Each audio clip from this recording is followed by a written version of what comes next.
Hello everyone. I thought I would give you an update on the peekaboo type quilts.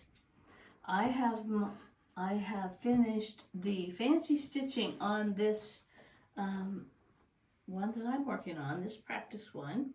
When I got it finished, I decided I think that I like this part to be at the top and this part at the bottom. So I finished the fancy stitching, and the next thing that I did, which I can't show you now because I already did it, but I tear the interfacing, if you can, tear the interfacing away from your fancy stitching. The interfacing is on the back of the background. Tear that away as much as possible, and so that will leave your background piece. Under that is this color piece, or if you've pieced it, under the background is your color sections. And then you're going to press it nicely, cut yourself some batting. And I just, for wall quilts, I use sort of a lightweight batting. Cotton, maybe a dream cotton, something like that, and cut a piece of backing to go on the back. Backing and batting should both be a tad bigger than your main quilt, than the front of your quilt. So I laid out the backing, I put the batting on top, and I put this on the very top.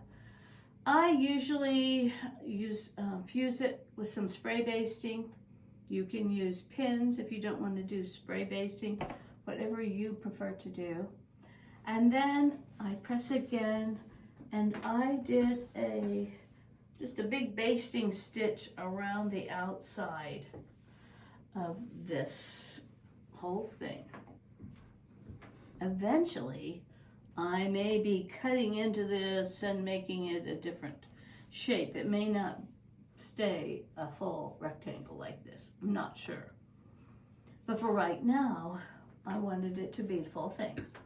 Then I'm going to, when I get a moment, I plan to stitch the background. I will probably stitch in a white or a gray, something for this background.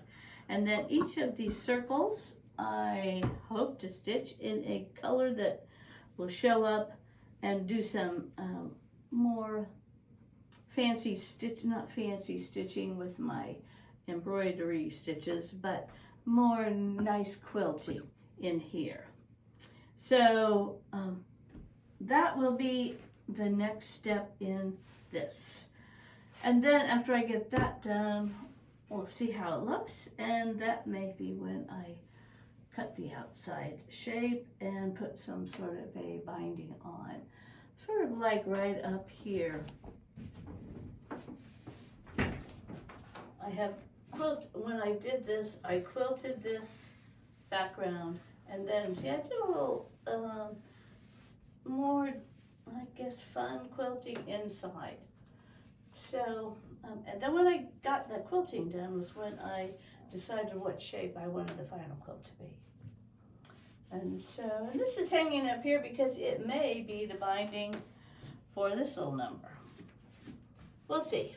Sometimes I have to make a lot of decisions, and I am a big one for saying, take your time with your decisions. You may want to do something different if you look at it tomorrow, or you may want to add something.